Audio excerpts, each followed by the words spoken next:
Казахстански олигарси со пасоши од Европската Унија, со кривични пријави за финансиски криминал и обележани како ризични од економскиот финансиски гигант Dow Jones. Вака изгледа профилот на собствениците на Фени, кои успеа да испумпаат огромна сума на пари и да исчезнат, оставајќи ги доверителите со празни раце, а полицијата и обвинителството со тешка задача како да ги донесат и да ги изведат на суд. Станува збор за Александар Мачкиевич, Паток Чодиев и Алијан Ибрагимов, казахстанското трио, глобално познато во рамки на индустријата и металургијата, но и на судовите и полицијата. Од неодамна, преку Panama Papers и на новинарите. Нивното богатство се проценува на над 6 милиарди долари. Бенџамин Стајнмиц, еден од најбогатите бизнисмени во Израел, чие богатство е проценето на 8 милиарди долари, често е нивниот играч од страна. Топ тема на ваша страна истражуваше за кого точно станува збор, преку податоци од Центарот за ризик на Dow Jones, кој следи сомнителни лица и трансакции за перење на пари или финансирање на тероризам. Сите тројца во листата на Dow Jones Security Risk се означени како сомнителни лица, поради финансиски криминал, даночни затајувања или корупција. Макиевич, Чодиев и Ибрагимов се јавуваат во 20 на фирми, главно во областа од рударството и тешката металургија.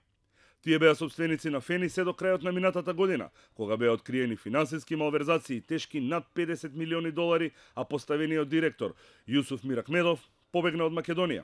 Како оваа тројка стигна во кавадарци? Казахстанското трио, кое Dow Jones ги рангира како лица од посебен интерес, е собственик на фирмата Summerside Investment, регистрирана во Луксембург, преку која ја основаат фирмата керка AMR, International Mineral Resources, со седиште во Амстердам.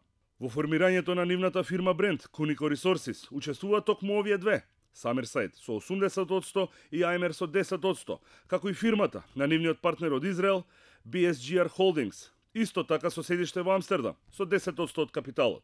Cunico пак е собственик на Маја Никел и Гуаксилан од Гватемала, Фени Industries, Феро Никели од Косово и Cunico Marketing, лоцирана во Дубај. Според документите кои може да се најдат на Dow Jones, а кои ги користат големите компании и влади, тројцата олигарси се сомничат за перење пари, даночно затајување, измама, фалсификување на документи и криминално здружување. Тие, покрај казахстанското државјанство, имаат и белгиски, односно израелски пасоши.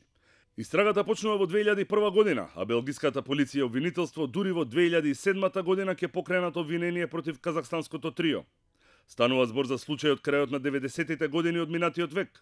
Оваа тројка добила 55 милиони евра од белгиската компанија Трактебел за да ја овозможи да стане доминантен собственик на казахстанското производство и извоз на природен газ. Овие пари ги испарале преку купување на луксузни имоти во Белгија и во Европската Унија. Според достапните информации, судскиот процес ќе биде прекинат во 2013 година, кога тројцата обвинети ќе ја прифатат понудата на обвинителството и ќе се спогодат, плаќајќи над 22 милиона евра во казни. Нивниот израелски бизнис партнер нема да има толку среќа. Тој минатата година е притворен од израелската полиција заради сомневање за перење пари, а за истото дело романските власти го бараа со меѓународна потерница. Во Македонија, работата на Cunico ја истражуваше финансиската полиција, која откри докази за финансиски криминал тежок над 50 милиони американски долари. Против поранешниот директор на Фени Индустри, Јусуф Миракмедов, се поднесени 2 кривични пријави, а тој, кон крајот на октомври минатата година, ја напушти Македонија.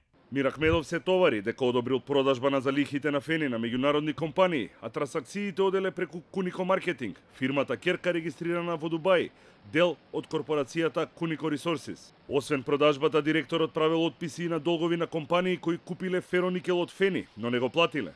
Она што е клучно е прашањето каде завршиле парите од продажбата на фероникелот, зашто ексклузивноста ја имал Cunico Marketing од Дубај.